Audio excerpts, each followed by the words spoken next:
was streaming, so it was, and it was like, we came here to moderate, if people were a little shy and they weren't going to ask. We didn't have to. We could have left. We would not have been fine. All right. And well, you guys feel free to reach out to me at any time. My phone line and email are always open. You can get with Michael or Melanie. They both have my contact information. So just feel free to share it with any of your members. And you all can feel free to reach out to me at any time. I'm always accessible. Thank you. Thank you. I think I see Gabe Escobar has joined us, editor of the Inquirer. Why don't you come and have a seat and do a brief introduction? I think I'll stand here so people. Okay, that's even better. Okay, that's even better. Sorry, you can stay where you are. Give the space. Maybe lots of room. Gabe's been editor of the paper of the Inquirer since November 2020. Is that correct? Yes, that's right. Okay. Well, it shows that somebody who worked with you with the Daily News back in the late 80s, you and I worked together, right, as reporters. And so Gabe's worked at the Daily News. He spent quite a bit of time at the Washington Post. Were you a reporter there at some point? Yes, I was a reporter and an editor. And definitely an editor. And he's been here and there. And being editor at this point is not an easy job. There's, you've got to do the news, you got to do all of that, but you also got to be really mindful of the budget. Yes. So our goal is not to start out beating up on you. Right. But we'll get there. But you and I talked on the phone about, we've all had to lay off folks. We've all had to lay off folks. Well, y'all can come sit at the table. For the Zoom. Or in Zoom. We've all had to lay off folks over many, many years. But I think what caught our attention, what attention a lot of folks in our communities, is that the nature of the layoffs now in the midst of the politics of this United States at this point, where DEI has gone off the table. And so, you will clarify this. We talked about this in the phone a bit, but I think there were 8 buyouts, and you said to me, well, they weren't really layoffs. And I guess I would say back to you, if you don't take a buyout, it turns into a layoff, doesn't it? In this case, yes. Okay. It usually turns into a layoff. So out of the 8 people, 4, I believe, were people of color. And I'm going to leave it at that.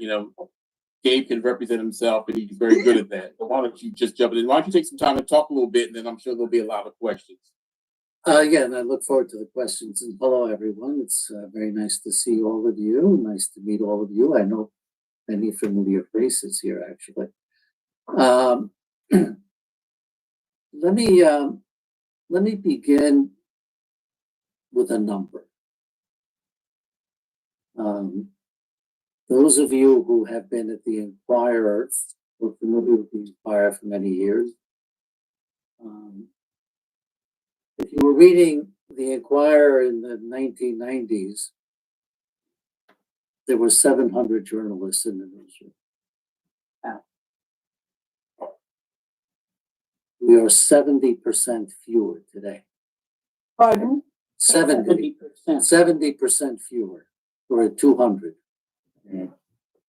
Right, so there are many ways to tell the story of what's happened to news organizations like ours. That number is pretty telling, right?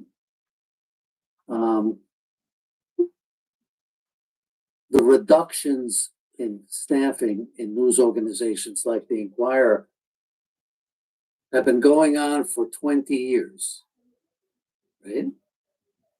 So in the Inquirer history, the precipitating event was a year after the sale by Knight Ridder, right?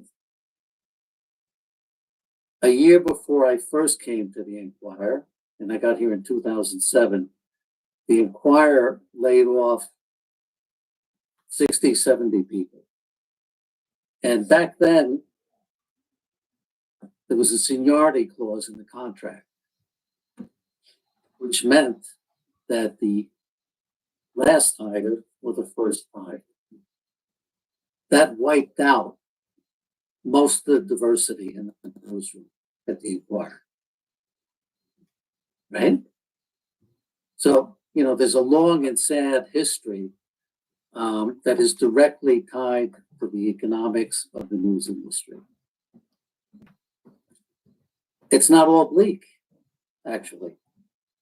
The Inquirer had a very, very good year last year in the area that we need to excel in, which is digital subscriptions. This is, in my view, I'm somewhat of a party in it, a really, really good newsroom that has managed over the last few years to transform itself into a digital operation that is still publishing newspapers and still depends on the revenue from newspapers. That's sort of like, you're familiar with this story. You've been around Philadelphia. You know what's happened to the news industry. It is a challenged industry. I think we're meeting the challenge and we're meeting it responsibly, and that is not to say that it is not painful. On the communities and engagement desk, let me provide you some background. Sure. Let me provide you some background. This desk was created a little over 3 years ago, and it was the Inquirer's attempt at adopting a reporting journalistic model that was not of our own invention. It is a kind of discipline, a new way of reporting, a relative term, where the aim is to listen as much as report, understand as much as write or broadcast. It's actually a healthy pivot in journalism, and I think on the whole, it's been a good thing for journalism. The Inquirer created this desk to essentially explore that model in reporting. It was a 6-person desk with 2 editors.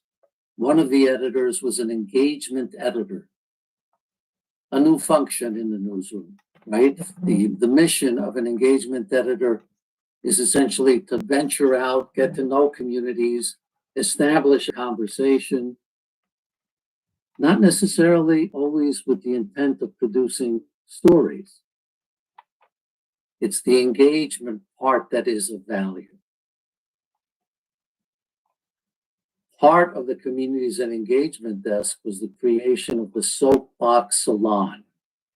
And this was a deliberate attempt of creating a dialogue, an ongoing dialogue with members of the community. I think at its height, maybe more than 40 people, and they met regularly with the communities and engagement desk. And again, not with the end result being we are writing this story. The end result was really establishing a method of communicating with regularity so that the newsroom would be more familiar with the issues faced by the communities represented. We'd all agree this was a noble goal, right? We ran it for 3 years. An honest assessment, and this is my assessment, is that it did good work. I think at its best, it exposed the greater Inquirer newsroom to a new kind of reporting. It brought into the newsroom the voices of community leaders who met with the communities and engagement desk. Sustaining this experiment did not seem possible beginning last year because we were facing a reduction in the size of the newsroom. And I'll get into that in a bit. At the turn of the year, meaning the beginning of 2024, we knew we had to reduce staffing. So, and this is really important, so that we can invest in other areas. And that, what I've just described, pretty much defines what has happened in the last 5 years. In 2019, the newsroom had 250 people. It's at 200 now. We have 50 fewer, but in the last 5 years, we've also hired. So there are many, many people in the newsroom who have arrived in the last 5 years. What I'm describing essentially is a process, an ongoing process where we re-engineer the newsroom. We shrink in some areas, we grow in other areas. Those of you who worked at the Inquirer, and I know there are some of you here, 25 years ago, the nighttime operation of the Inquirer, if you would go, either on Broad Street or even, at 800 Market, at this time, it would be the busiest time in the newsroom, actually. The whole room would be full. The night desk had 60, 70, 80 people. We're under 20 now on the night desk. That part dramatically reduced. We are at the bare minimum in staffing to use essentially the two newspapers, the Inquirer and the Daily News. Recording We in are at progress. bare minimum.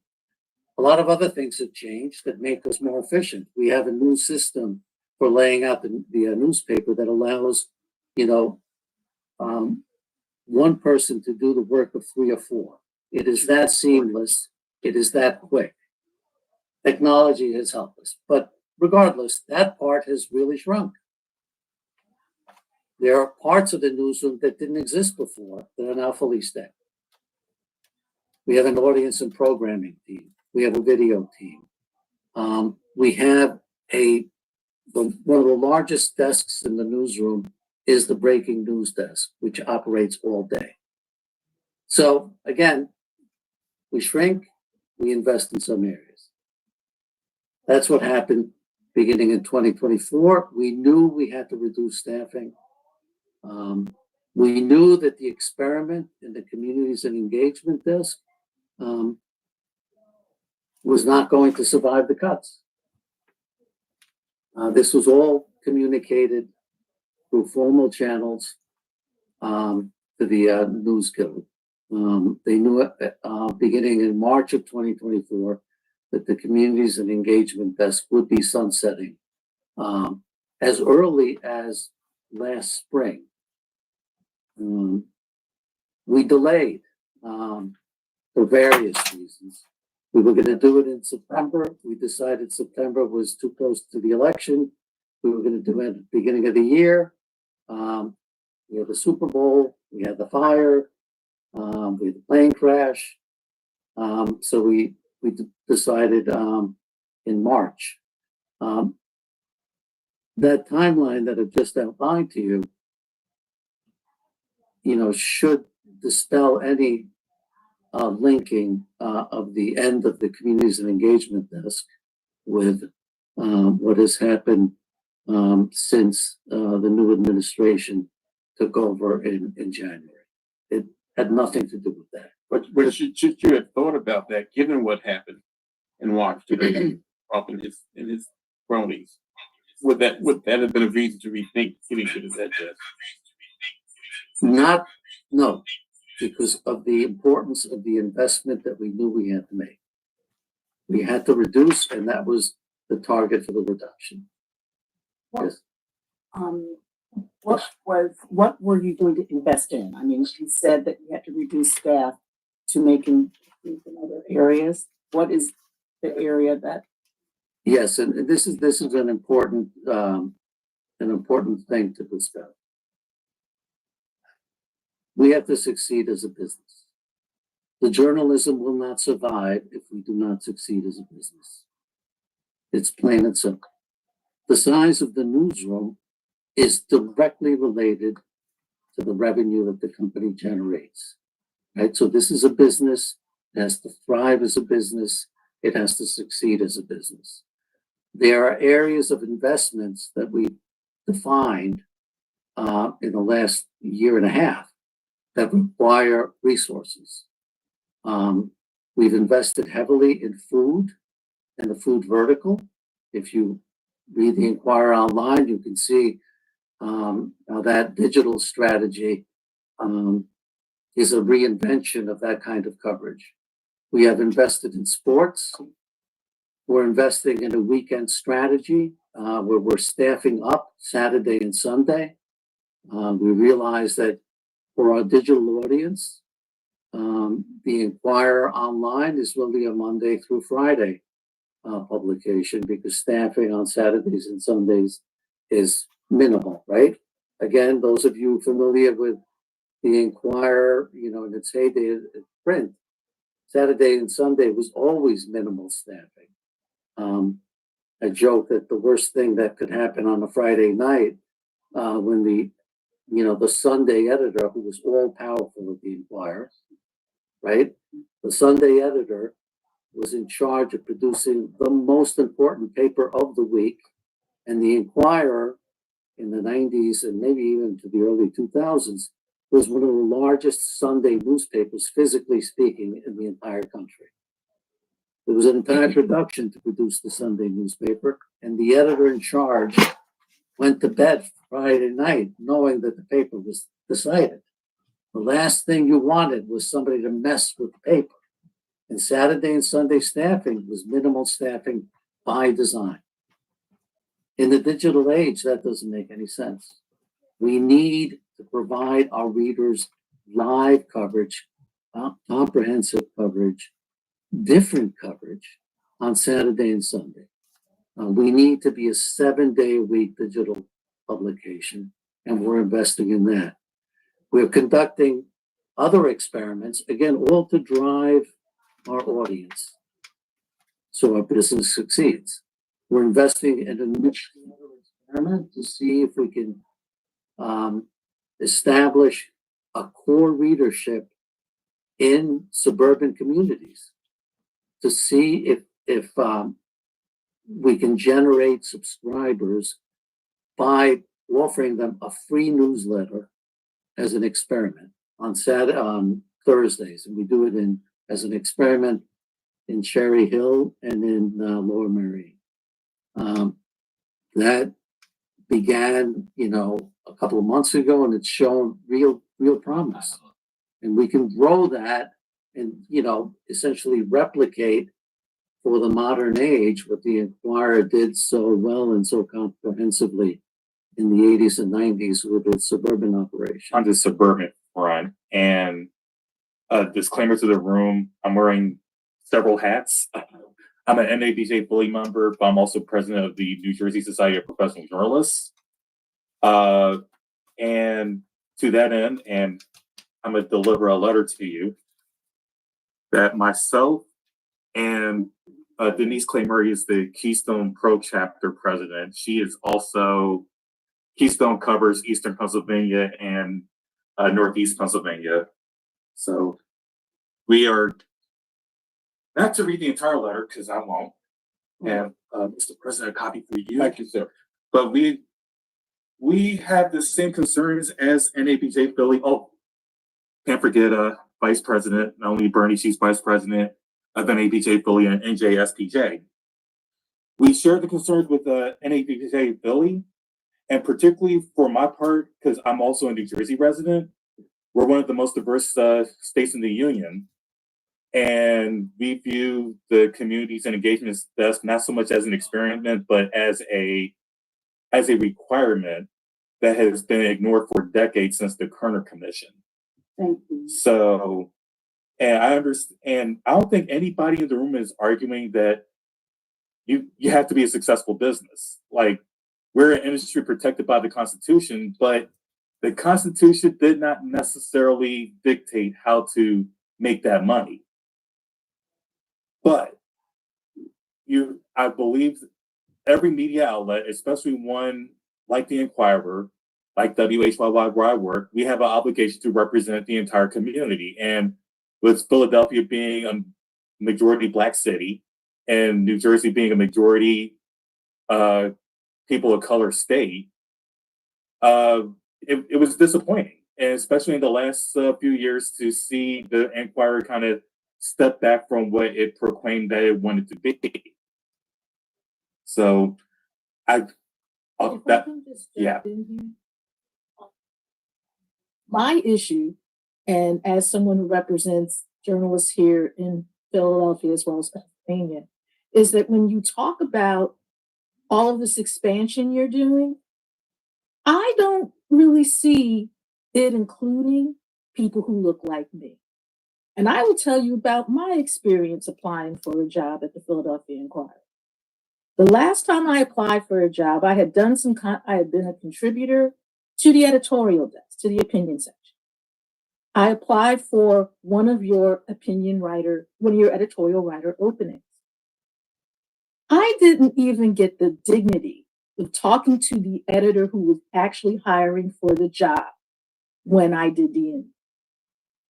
And that was the last time I interviewed for any job or even applied for any job at the Philadelphia Inquirer because of that.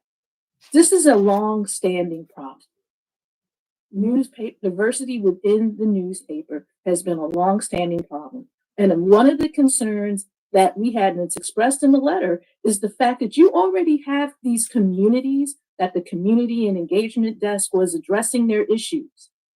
And they were already communities that when I would go out and report as a member of the Black press and as an independent journalist, they would tell me point blank that they had no trust in you, in your news organization, or anything that you put out. We believe that by dismantling the communities and engagement desk and calling it an experiment, to me is a bit of an insult. You have sent the wrong message to people who need more information and not less at the absolute wrong time. Because these folks are already have a built-in mistrust of the Philadelphia media ecosystem as a whole. For it to have no trust with the largest participant in that media ecosystem in terms of the written word is bad news, especially when there are far too many other digital sources that are willing to give you stuff that if you don't look up to make sure that it's not false, you will believe. So while I understand the whole economics of it, because I myself own a radio and television program called Philadelphia Hall Monitor. We're out of Philly Cam. I had to leave my show to be here to make sure that we were here to talk to you. As an owner, I understand the need to make money, but I also understand that if you wanted to make more money, you could make it right here by turning this group of people who have no trust of your paper because they don't see themselves represented into subscribers by doing the kinds of things that make them want to pick up the paper or go to your website and read it. It's really that simple. I have a question. I just wanted to know. Want to sit down? Yeah. Okay. I have a question. Someone has a question. I just want to find out. I'm Ronaldo McKenzie. Do you get federal funding from the federal government? You said that cutting the community engagement desk has nothing to do with what's going on with Donald Trump administration in terms of the cuts. But I have a question. The question is, do you get any kind of federal funding from the federal government? Have you gotten it from the past? Are you getting it now?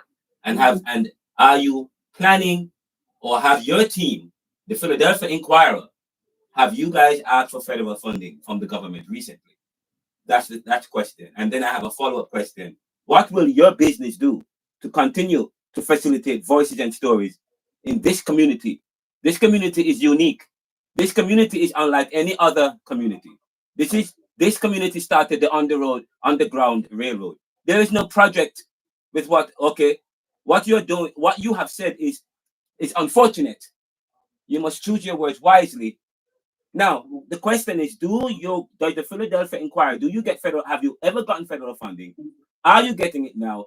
Have your team sought any federal funding in the future, or do you plan to do so? And the next question is, what will the business do to continue to facilitate voices and stories in this community? That's it. We heard the question. Thanks. What's the question, sir? Who is this, first of all? Who is it?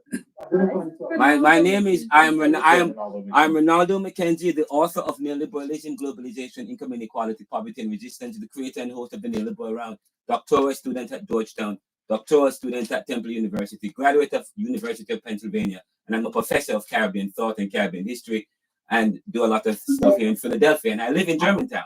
Thank you. It's a Black person with a point of view. We don't have to know his background. He has a point of view and he shared it. I'm just asking who it is. Okay. Came out of nowhere, right? Right. That's the I problem. have a question. Well, Okay. You gotta answer the question. Like 4 or 5 questions. so, at the risk of, repeat the question. I think the first one was, has the Inquirer past, present, or will ask for federal funds? The Inquirer received federal funding through the pandemic. If you recall that there was money offered to companies and news organizations included, and the Inquirer got money from the federal government on a kind of loan. That was a forgivable loan. As far as I'm aware, there's no federal funding at all now. And what I just described was actually aberrant. I don't think it had ever happened before either. And obviously, unique circumstances given the pandemic. Will the Inquirer be asking for funds? I think that's what he was asking. No, I can't see a scenario in which we would ask, but, if there's another pandemic, I don't know. I mean, there is no federal funding present. And what I described was aberrant. And there's been no conversation with Donald Trump's administration, no targeted conversation between yourself and any member of Donald Trump's conversation as it relates to funding and this forgivable loan or anything as it relates to no conversation with Donald Trump conversation. We got it.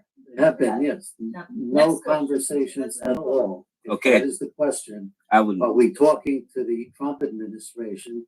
And is the Trump administration in any way helping, directing, mandating, requiring the Inquirer to do something on its behalf? The answer is a categorical no. Okay. You don't know how long that will last. No. And when you look what's happening in this country, people, I can tell you right now that if you can't say it's not going to happen. well, What's not gonna? That the Fed, that Trump's folks are going to want to chat with not just the Inquirer but other media organizations if they see something they do know. Like, and then the In fact, memo that's happening now in San Francisco with KCBS. They reported on the moves of ICE, and all of a sudden, KCBS has a FCC inquiry about their reporting.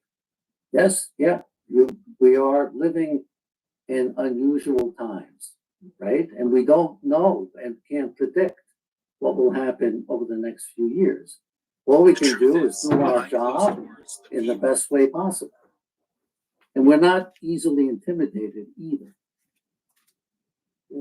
Could you repeat the rationale for the development of the community engagement desk? And the reason I'm asking that, do you think that the problems that you saw that this made you decide that you needed this desk have in any way diminished? Because it seems to me the problems that many in the Black and Brown community are experiencing are growing. So it seems that this is a very strange time to take away that focus on those communities that are struggling in many ways. Yes, I agree with you. I agree with you. You know, and falling back in light of your very good question on an explanation that devolves into the economics of the industry doesn't seem right either, right?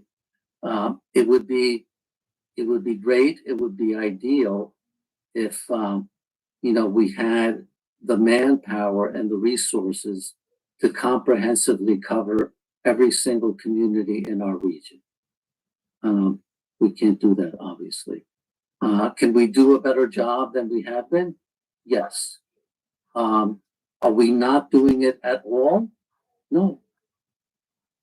So what happens to those communities in terms of the information that understand? I read a story in the Tribune about the increase of homelessness among Black men. That's important because that's going to impact housing, is going to impact crime, is going to impact healthcare. I didn't see that in the Inquirer. It's really important for us to do as thorough a job as possible over time in covering our communities plural. We're never going to be perfect. If you are expecting me to say here today that we will cover every single story and every single story that you deem of importance, and we might agree is of importance, that's not going to happen. Over time, the journalists at the Inquirer, and this is the message I delivered to the newsroom, we have to do the job that the Communities and Engagement Desk did in terms of reaching out and talking to people, making sure that when we report out, we're as thorough and as comprehensive as possible. So Black subscribers aren't important to you? What did I say that would lead you to conclude that? Because in my community, as I talk to people, people say they're proud to say, we don't read the Inquirer. And these are not just poor people, these are professional people. So it seems to me, if I was a corporation, I would say, well, wait a minute, there's something that's happening here. We're losing people. And it seems to me that you're almost saying we don't mind losing those people. No. You know, we won't succeed if we alienate people. They're alienated, they are. Well, we obviously have to do a better job. Thank you. Yes. We can get the kind of coverage we need. And that's why we're cutting the program. Makes no sense. I think Yara had a Yes. So when you said that, you know, at one point the Communities Engagement Desk was faring very well. So what was it? Were you looking at metrics? Were the subscribers not coming in from that desk? What was it? Was there I'm just assuming there was a certain failure. Is that correct? I wouldn't say it was a failure. And from the very beginning, the goal was never to use the journalism produced by the desk as a kind of revenue play. In fact, as you know, the Inquirer requires you to subscribe to read the content. That was not the case with the content produced by the Communities Engagement Desk. It was deliberately outside the paywall. It was available to everybody for free. The metrics, the audience was not there for those. Now, we're not always guided by the metrics. There are stories that we do that, you know, we know are not going to, you know, produce huge audiences, but we feel that they're the responsible thing to do. You know, again, we did community-based work through that desk for 3 years. And when we had to assess where we needed to cut, that was where we alighted. I would not say that it failed. You know, I would hope that the journalists in the Inquirer newsroom saw the approaches that the Communities and Engagement Desk took and learned from that.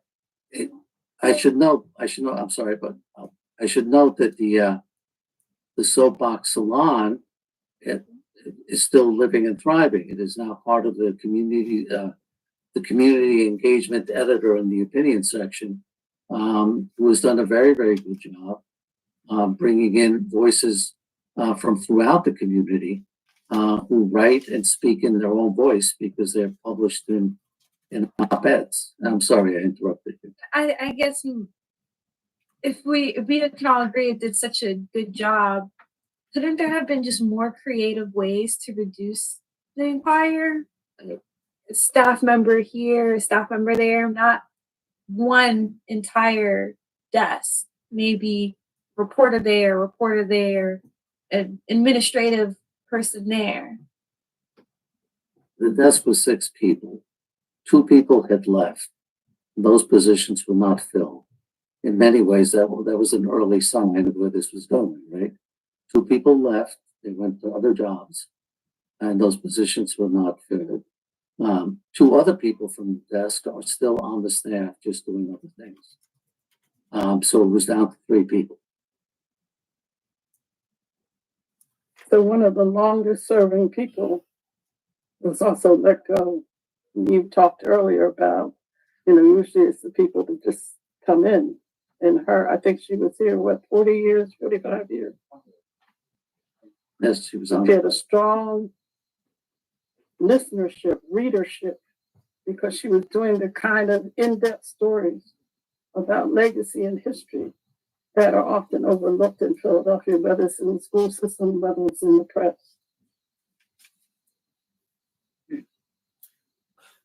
I have a question. And to your point, Let someone else ask. I think we had Eric had a question. Oh, no. Louis had his hand up. I'll defer to him. Yeah, excuse my ignorance. Is the Inquirer,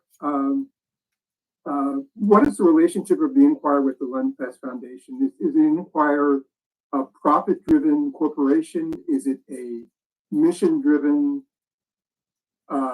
journalistic? What is the mission of the Inquirer? It's a good question, and the answer is always a bit complicated. This is what's called a public benefit corporation. What that means is that we are owned by the nonprofit Lenfest Institute. We have 2 boards. We have the Inquirer board. The publisher of the Inquirer reports to the Inquirer board. I report to the publisher. We do not report to the Lenfest Institute. The Inquirer is essentially has to support itself. We get philanthropy money from the Institute, but the Inquirer has to survive as its own business. So the public benefit corporation, the most important aspect of that is that it allows the Institute to raise money on behalf of the Inquirer. This is the philanthropy thing. That's what allows sort of the philanthropy on one side and then essentially a business on the other side. That's why you have 2 boards. And, that's been an important source of revenue for the Inquirer. The Lenfest Institute has it supports local journalism, and that includes obviously the Inquirer, but it is actually supporting local journalism not only in the region, it funds some local organizations, but also nationwide. So it has actually a big portfolio. Kind of related to the question about potential government interference, in that nonprofit foundations are have a certain vulnerability in terms of 501c3. Do you know if any of the decision making at the Inquirer are related to any pressures that may have come upon the Lenfest Institute? I can say that the answer is no to that. How diverse is the editorial board as well as the board of the? The editorial board, I'd have to do the count. The editor, Rich Jones, is black. There's another black staffer, an editorial writer. There are two Hispanics. And it's a 7-member board. But there's another board, right? That's the. Oh, I'm sorry. I thought you meant the opinion section. I'd have to go back and look at it's if you're asking specifically how many black members there are, is that what you're asking on the entire board? There are 2.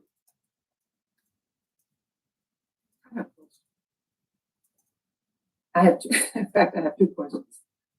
One thing that you mentioned was that the reporters who are left on the staff will be called on to cover those communities that the communities and engagement desk covered. Do you have a plan for ensuring that? As someone, a number of us chose journalists, chose traditional white newspapers because their reporters were not covering those communities. What do you do to ensure that the ones who are left behind, a lot of them are not black, will be covering those communities? How do you make them do it? That's one question. The second question has to do with the newsletters that you mentioned. Are you hiring for those newsletters? Or you hiring people of color to help produce some of those newsletters? So you lay people off. That's a bad thing. That's not a very good thing. But we would also like to know that you are hiring people on the other end. So on your first question, as I said before, our journalism is not going to be what it should be if we are not much better at covering communities.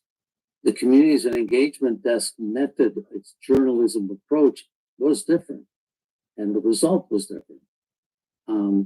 The engagement part of the desk, which really involved going out and spending a lot of time in the community without necessarily a story in mind, that's going to be hard to replicate, I think, right? In all honesty, right? That's going to be hard to replicate. I think when reporters go out into the city and anywhere else for that matter, it's really important that they do their job as comprehensively and as completely as possible. And that includes, getting to know whatever you're writing about, people, an issue, the community itself, as deeply as possible. That's essentially the journalistic mission, and it's something that all our journalists are charged with. The second one, we are writing, we are hiring, and we have objectives for hiring, for diversity in hiring that we're graded on, and we share openly with the newsroom. We are hiring for the newsletter. We offered one job to a very qualified black candidate who turned it down because he got a much better offer than he was.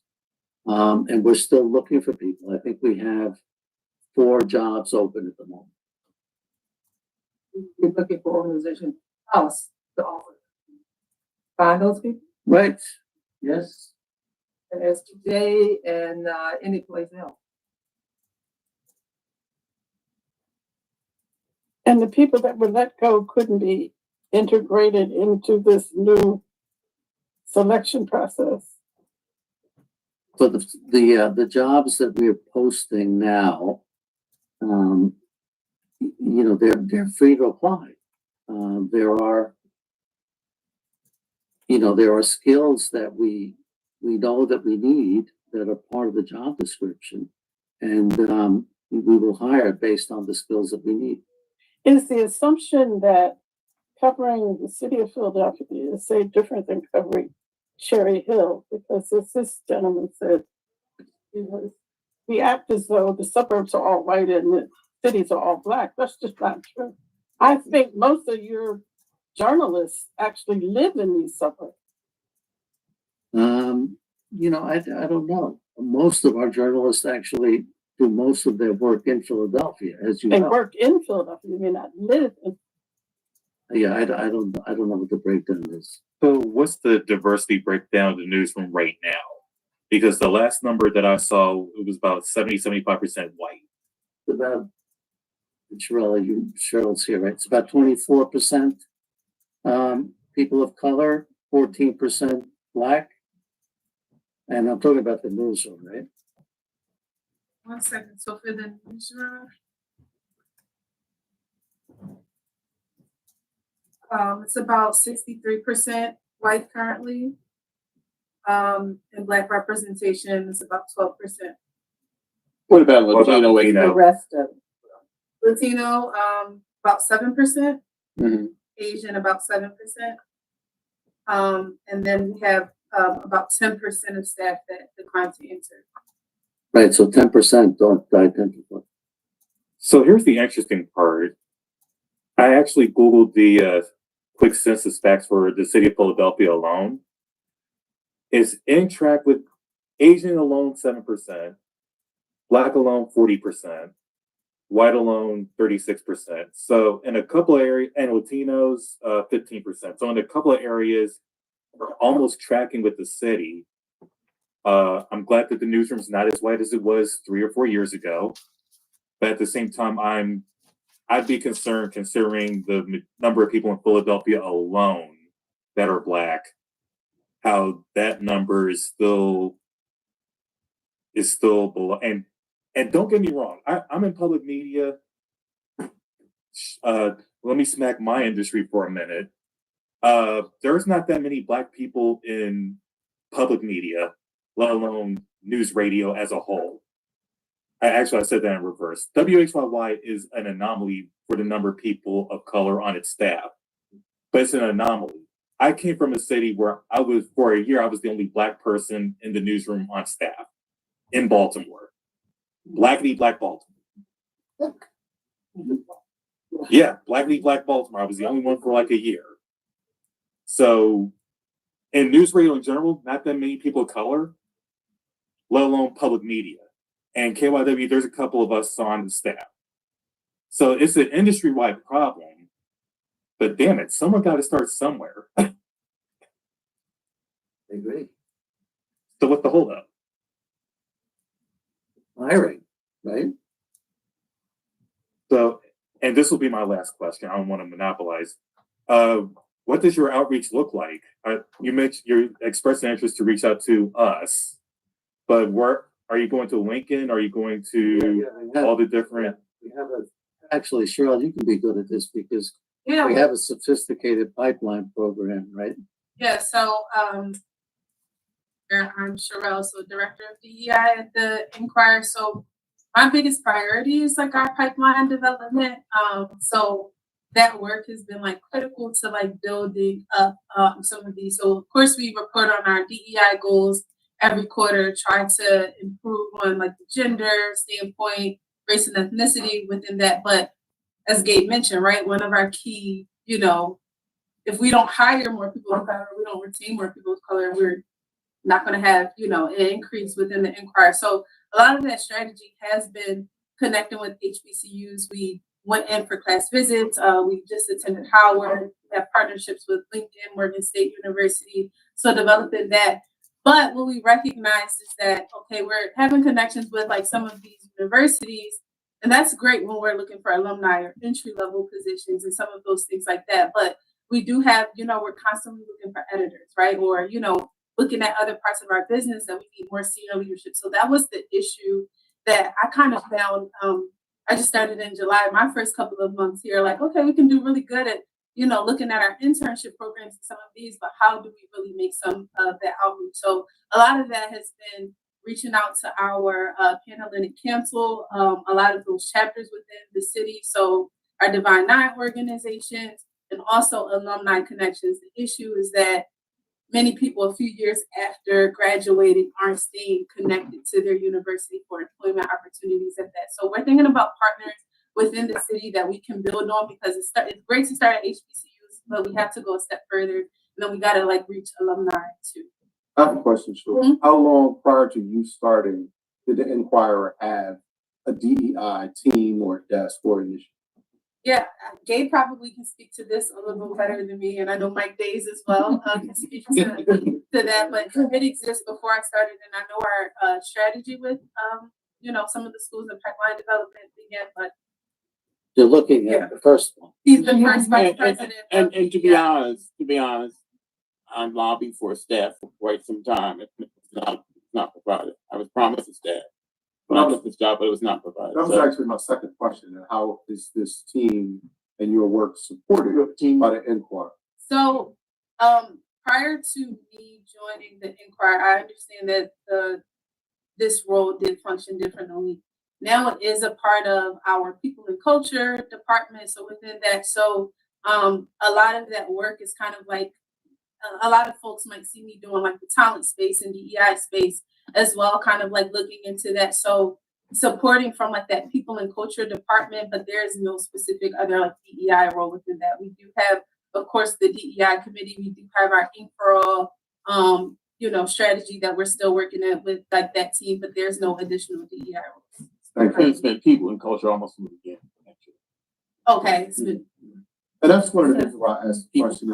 People and culture. Part of the challenge with this entire climate and what's happening around DEI is that what I guess what we're saying is that this actually should not be its own standalone thing. It should be built into the DNA of the organization in terms of hiring practice. To go back to what Kenny was saying in terms of equity in relation to the population that you're serving and representing.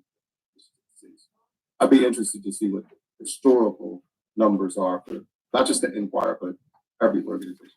If I could just dumb that down, talking to Black people is not like revolutionary. It should be a regular thing.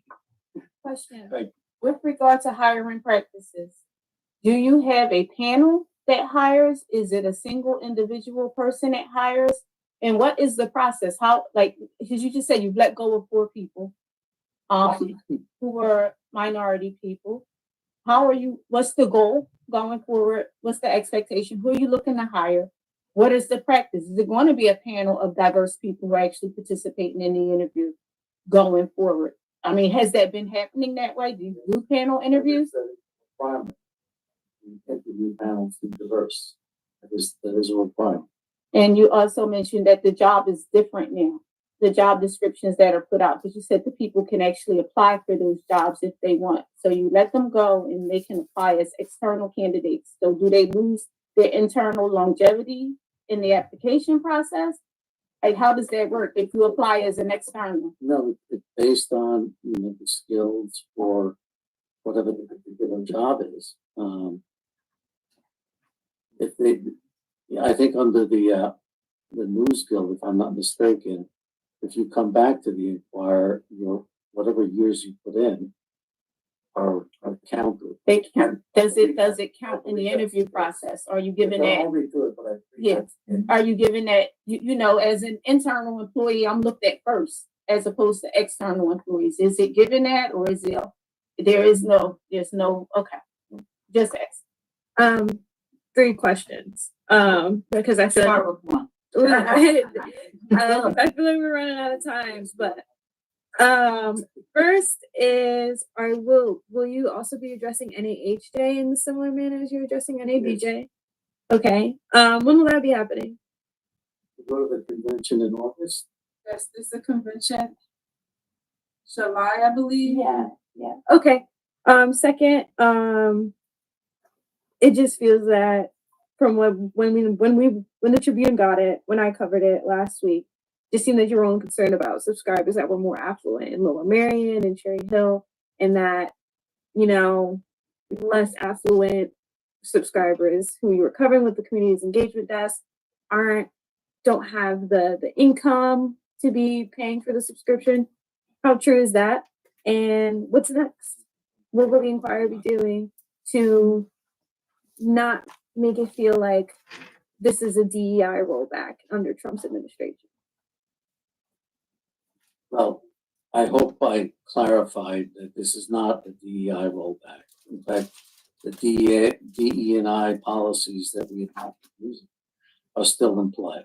I guess what I guess I should re-articulate. What will the Inquirer do to make it not appear that way moving forward? Do when it comes to E&I, we have established policies, we have established goals that we're adhering to. We have internal policies in the newsroom that guide us. None of that has changed at all. And then the subscribers? The subscribers, the newsletter is really a digital play to test out whether newsletters work as a model for driving subscriptions. You know, if they, and as I said, the signs are really good. If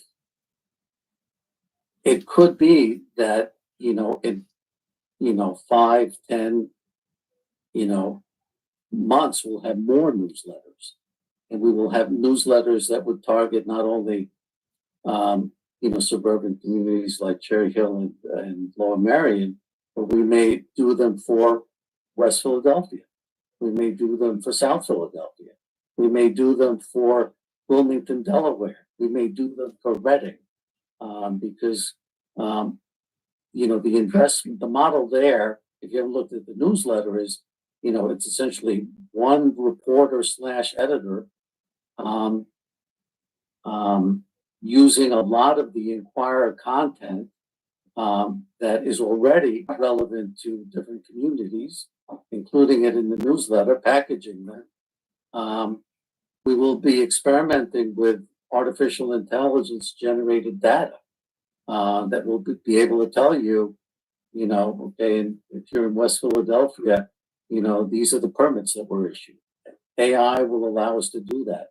So there's both the strategy for now and then the strategic ambition that will follow once we can prove the concept. Can you guys deliver to Wilmington? No, but the newsletter is not an actual newsletter. It's all digital. Yeah, digital. Yeah. So I say that as a resident of Wilmington. okay. And I say as a I former, did, it did work. I'm gonna say as a former Trenton resident, I was about to get jealous if I heard that a paper's going to Delaware and you can't even cross from Morrisville. Let's put some other people in on the conversation. Linda has been trying for a little bit to get in, all right? All right, here we go. Old, and I remember the Kerner report and how much I talked about two nations separate and unequal. And along that line, we got to the newsrooms of this country painting a picture that excluded people like us.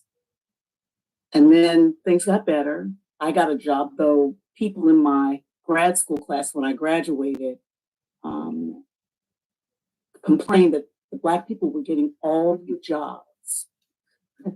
But anyway. They still say that. It's a surplus visibility. So here comes Black Lives Matter. And here comes DEI, which somebody said yesterday, it's DIE. And I feel like we just keep going through the same cycles. And that's coupled with what has happened in the business. When I came into print journalism at the Daily News had 200,000 circulation. It was growing. When I left, things were starting to go in the direction that they've gone. So I have a couple of questions. One, in terms of diversity, is it ever going to be possible under any circumstance, even if the stock market went through the roof and suddenly became so affluent that everybody would pay $100 a week for the news? Will it ever be possible to institutionalize diversity in news coverage and reporting? If indeed it's last hired, first fired, forever and ever, amen, that seems to me it can never happen. And then the other thing, besides that question, is I have a mentee at Columbia Journalism School, place I graduated more than 50 years ago, mentee at the J School. Sometimes I feel like, how dare you tell this young woman to go into journalism? Mm-hmm. Do you tell people to go into journalism? Your nephew came to you, would you tell him, yeah, great business? So those two things, how do we break the cycle so that we don't have to have DEI over and over and over again? Yeah. And why go into the business? Can I just add that it's only 6% of reporting journalists that are Black today? On your first one, that remains the aspiration. On the last hired, first fired, that's no longer the case.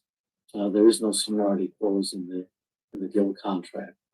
Hasn't been since 2016 or 2017. But that remains an aspiration. On whether I would encourage people, yes. I mean, this is what we do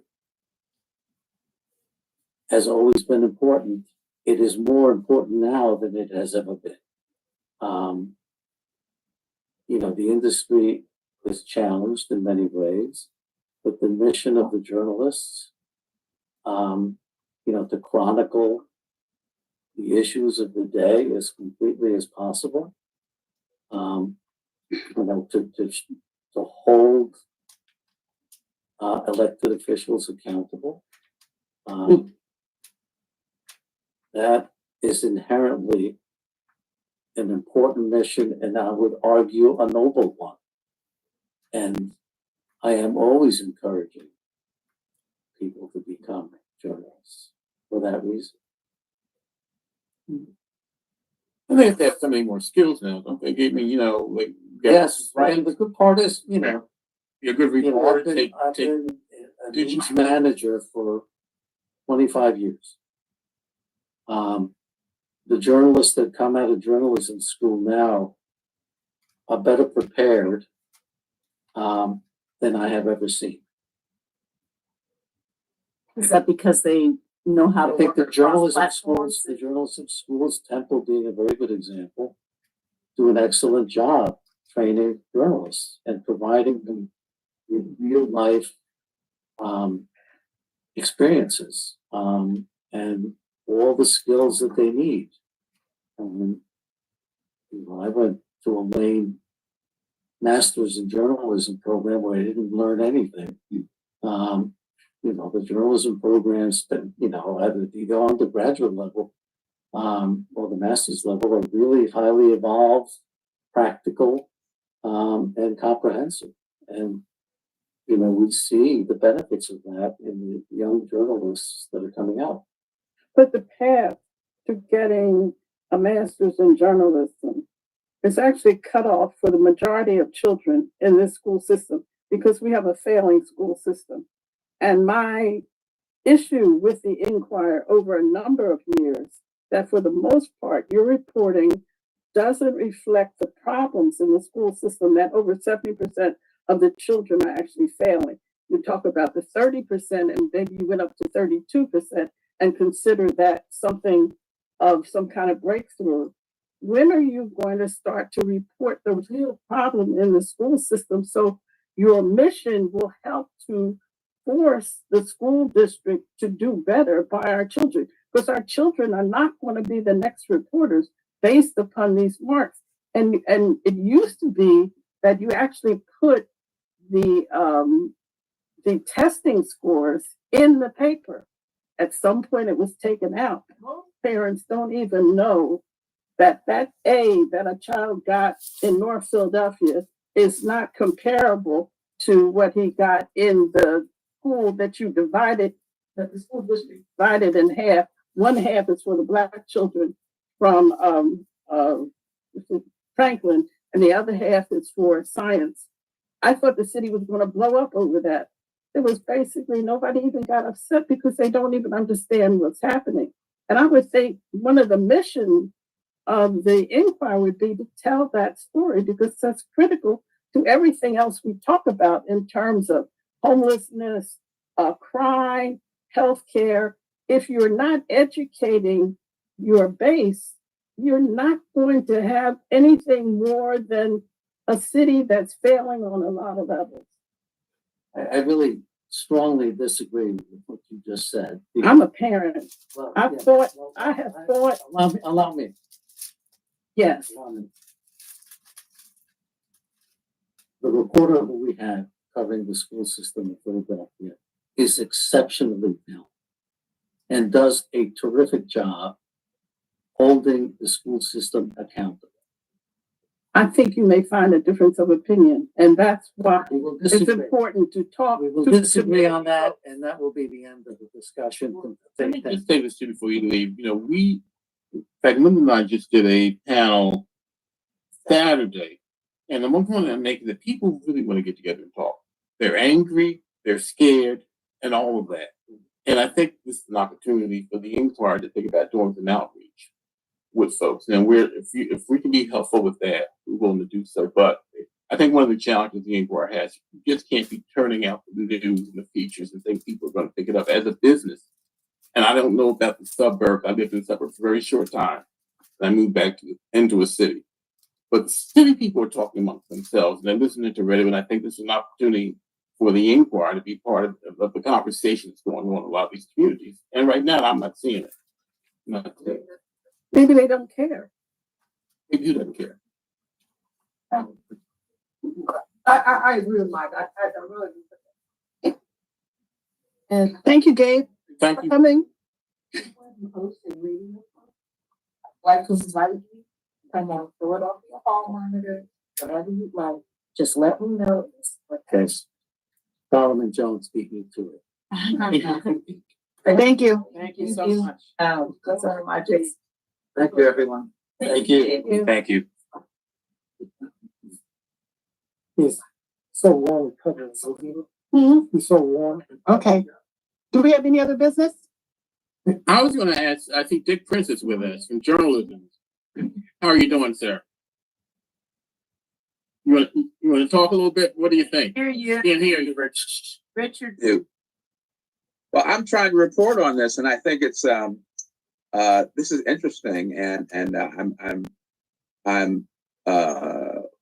learning a lot about Philadelphia. But I think one point that is missed here, and is missed in a lot of this discussion, not just in Philadelphia, but a lot of places, people seem to think that the newspaper is only for people in the city limits, and they forget that now in the age of the internet, the newspaper is for everyone around the country who wants to subscribe. And for the print edition, it also covers the suburbs. But I don't hear that mentioned very often. We know we got suburbs here. I know, but it's not discussed. Everybody talks about the percentage of Black people in Philadelphia. But what about the Black people and white people and other people in the suburbs who also read the newspaper? That's right, Richard. Many of the issues are replicated. They're not just specific to one city. Education. Third is Exactly. So please, can we stop talking about, well, the city is such and such percent Black, and so therefore the Philadelphia Inquirer should be such and such percent Black, because this is not just about one city. Well, when they talk about the mayor and all the Black elected officials, it becomes very central to their dialogue. So Yeah, but it the is mayor important doesn't that we govern the focus- suburbs. No, but we focus on what's going on in the city because that's where we live. But you'll find the same problems in other city centers. Yes. Can I say something? People are coming back to the city. Can I say something? Sure, go ahead. I don't know. Okay, my name's Robert DePort, and I'm white, and I'm 78. And I actually at one time, I think it was 1970, I actually wrote for a Black newspaper in Charleston, South Carolina, because I was South Carolina's only white radical. And so I've been in the civil rights movement for a long time. The first African American to get the Medal of Honor in the Vietnam War was in my squad. I carried him out, not so that 50 or 60 years later, this conversation could still be going on. And I run a nonprofit. And one of the things that we've done is distribute refurbished computers to people that can't afford to buy new ones. primarily to African American families. And we've put together the elementary school statistics for every state capital, school by school, by race, by subject, If you would like a copy of that, my email address is teamchildren@teamchildren.com. Hopefully, before I'm out of here, this conversation will have evolved to a higher level. I appreciate all of you. I appreciate the struggle you've been through, and whatever I can do to forward the conversation. Thanks for being with us. I mean, Is there any other business? I wanted to make a point, guy. That all I understand what that gentleman. I understand. I understand. Please, need to go. So keep it brief. I understand what that gentleman have said. You are telling. You didn't say other people briefly, but as soon as I speak, you're telling briefly. Yes. I understand what that other gentleman just said. What I'm saying is that all these cuts are happening now. All this cut at the Philadelphia Inquirer is happening now when all these other cuts are happening. And the Inquirer is a for-profit company, by the way. It's not a non-profit. But so I understand what he's trying to say, but it's disingenuous. All this is happening when all these cuts is happening and all this attack is happening on black voices and everything black is okay. So it's easy to it's difficult to say anything else. All right, thank you. Okay, is there food left? I hope. Good. Anybody else? Thank you. Can you ask people what they thought was accomplished today? You asked? Oh, what do you think was accomplished today? Well, and I try to put this as diplomatic. Don't be diplomatic. It's late now. Well, don't start now. I have been involved in some form of this particular fight, this particular news organization, from the moment I walked out of Temple University in 1992. And unfortunately, I see some change, but I don't see a lot of change. And I'm at the point now where, for me personally, and for a lot of the people with whom I interact,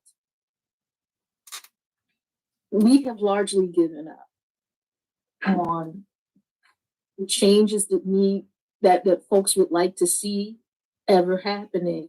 And we're going our own way. I mean, of the news sources that talk about stuff that is germane to this city that no one seems to have the time to cover. And that, because this is, it is what it is, and it has been this way for a while. While I appreciate Mr. Escobar, taking our letter from SPJ and, listening to us and listening to our questions, while I appreciate that, there are forces at play, particularly financial forces, because the one question I was going to ask him was, did they apply for a Press Forward grant? Press Forward is an organization that is funding local media and giving pretty decent sized grants. Hall Monitor got one. We got $100,000 for our little startup radio station /video. So I'm pretty sure the Inquirer could have gotten a fairly nice cut of that money too, because it's local media. And, I was going to ask if they bothered to apply. My hope is that they do apply, because if this is a problem that we have been talking about, and it was a problem that we were talking about even before I walked out of Temple University in 1992, if it's been going on that long, it might be time to do something really radical to solve it. I don't know what that is, but there's always been time to support Black media. And I think that we have been so focused on being part of white media, we haven't supported Black media. We have Scoop here, and how many of us support Scoop? Let's say that louder to the people in the back. Black press here. Say that louder for the people in the back. The Black press, we've been here for a long time, forever, and one of my goals is to make sure that we are not, that we're a first option. and we're not a fallback. And so that is really a very, very big point that I constantly make, is that we are included in the equation, and people know and understand that people who work for the Black press and for Black-owned media, we are just as talented. We are not less than. And so making sure that we are a first option is a priority of mine. Can I say something? I know most of y'all don't know me. I'm Kiara Santos. I'm actually here with the Tribune right now. I'm covering the story tomorrow. I'm Kensington born. Been here my entire life. Went to Drexel. I've written on me in the Inquirer from 3 years ago. I love the Tribune. It gave me my first step. I know it's given a lot of journalists in the city also their first step. There is no growth at all. If anything, agree. I feel like I agree. My lovely bosses are just sweeping the carpet underneath me every single chance. I had the chance to cover the debate. No. I got a chance to cover my own backyard. No. I got a chance to cover the homeless population. No. Sit at that desk, rewrite a press release. I have not been able to grow.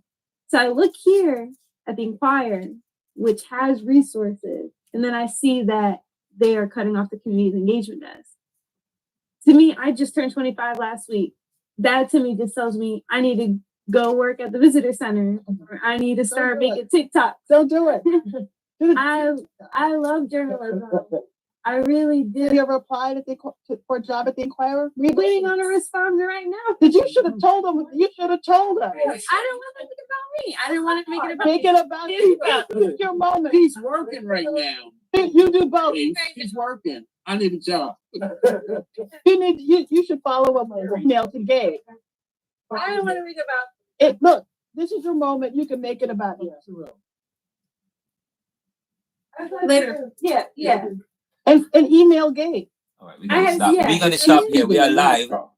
We were live, and I'm gonna stop here. There is nothing to be had. There's nothing to be said. I am disappointed with the way this meeting was conducted, and I'm going to. When I'm sitting here, hearing Escobar talk, I'm like, this is ridiculous. This is a straight dud. This is a ridiculous meeting. Sorry. The NABJ had a meeting, fine, great, and bring other people. Absolutely ridiculous. First of all, what plans? Let him answer the question. What plans do you have? You said, we will ensure that they publish the stories. Jerry, who started this paper, when he started the Philadelphia Inquirer in way back then, he said that journalism was in financial crisis. And he said that Philadelphia is the future of a free press. Philadelphia. Okay. And then they went ahead and started a for-profit paper. Ridiculous. Lenfest started a for-profit paper. Now, who's gonna cover community voices? Who is gonna cover community voices? The Philadelphian, a local newspaper established for that. I mean, they're not making. Then again, are Philadelphians reading paper? The suburbs they read, are they reading in Philadelphia? That's the next thing. Is there a market? I'm a businessman. I'm not making any money. I mean, first of all, are we encouraging people to read? People not even reading. So that's the next thing. So maybe we are talking too much. We need to sit down and we have to have a proper discussion. I have to get him on the show. We're going to end here. We were live. We were live. We were actually live listening to the NABJ. But there's nothing more to do here, actually. And we will leave. And we will end the live recording. Thank you for watching the YouTube channel. It was on Zoom, and we decided to just share it for you. We're going to end the stream now. Thank you.